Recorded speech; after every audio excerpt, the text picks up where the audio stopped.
What's good, everybody? Welcome to another video on the channel. Welcome to the archives. If you're new here, like, subscribe, whatever it is. We're going to jump right into the topic because this is a very special one and I want to get right into the meat of it, okay? October 1st to October 7th, 2023 is Banned Books Week.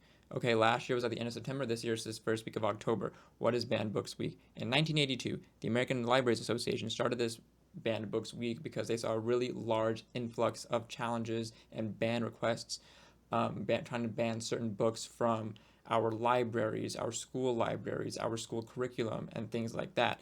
And this week is to bring awareness to the volume of books and what specific books are being requested, challenged to be banned, banned just from our our access to be. It's a ban on access. This is a topic I feel very strongly about because I, as a reader, don't like my access to certain knowledge being taken away.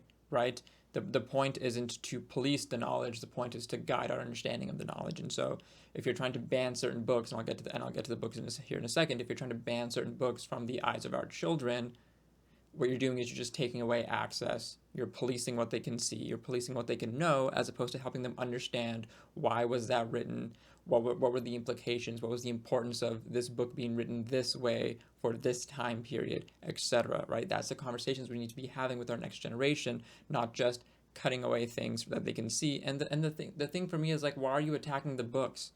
Right? TikTok's here, Instagram's here, Twitter's here, YouTube is here, Twitch is here, like live streaming is here, whatever it is. People can get a lot worse content through media online than they can with books.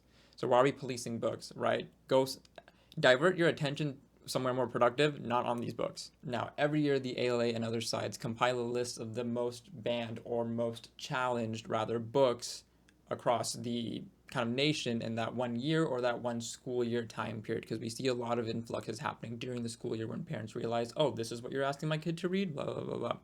So here are the 13 most challenged books in 2020. The first one, or 2022, excuse me. The first one is Gender Queer by Maya Kobabe, and this was, I made a video on this last year. The reasons is for LGBTQIA plus content, and it claims to be sexually explicit. These are just kind of summary reasons just off this article. I'll link all the articles and all the information down below in the description. The second most challenged book is All Boys Aren't Blue by George M. Johnson. Reasons being LGBTQIA plus content, claimed to be sexually explicit. General buckets right here. The Bluest Eye by Toni Morrison. Reasons being depiction of sexual abuse, claimed to be sexually explicit, EDI content. Flamer by Mike Curato. LGBTQIA plus content, claimed to be sexually explicit. And in the tie for 5th place is Looking for Alaska by John Green. Sexually explicit content, LGBTQIA plus content. And The Perks of Being a Wallflower by Stephen Chbosky. I think that's how you say his name. Excuse me if I got it wrong. Claims to be sexually explicit, LGBTQIA plus content, depiction of sexual abuse, drugs, and profanity. Lawn Boy by Jonathan Evison. LGBT. You can see a trend here, right? This one's also is LGBTQIA plus content, claimed to be sexually explicit. The Absolute True Diary of a Part-Time Indian by Sherman Alexie, claimed to be sexually explicit, profanity. Out of Darkness by Ashley Hope Perez, claimed to be sexually explicit.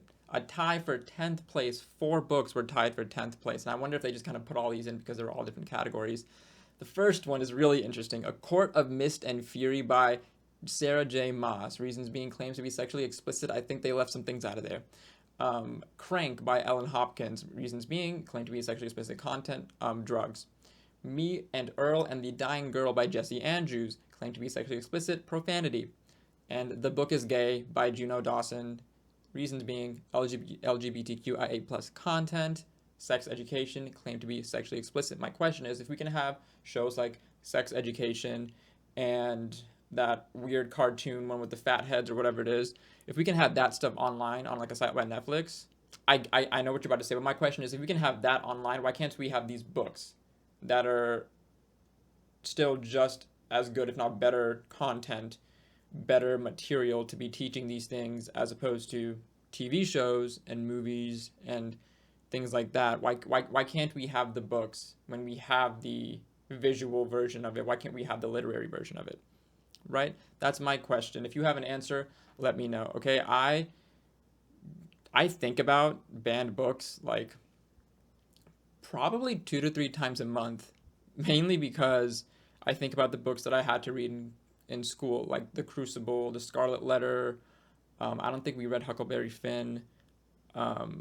We also read, what's it called, To Kill a Mockingbird, various, books like that. And I personally enjoy them because you learn a lot from them. And still as a teenager, I still couldn't pick up on all the lessons because I hadn't experienced them myself. But it was very valuable to me to be able to read them and then have an actually great, nice, understanding professor explain those things to me.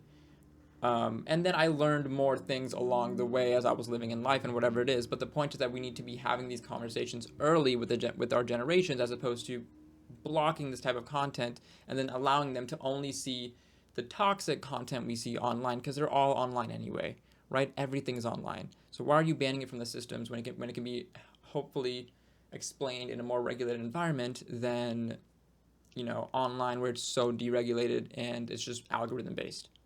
Does that make sense?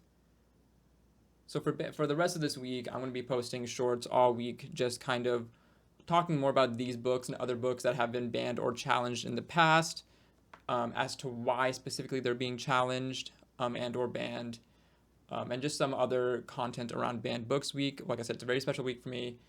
I hope you learned something today about banned books, just even the smallest bit of like where it came from, why it is what it is. If you have any history with banned books or any experience with banned books, let me know your take on them in the comment section below. If you're new here, like, subscribe. We do videos like this every year. I did one last year. I did shorts last year about why were they banned. I'm bringing back, if y'all know the Why Were They Banned series, I'm bringing back the Why Were They Banned series. And have yourselves a great rest of your day, and look forward to the content coming up.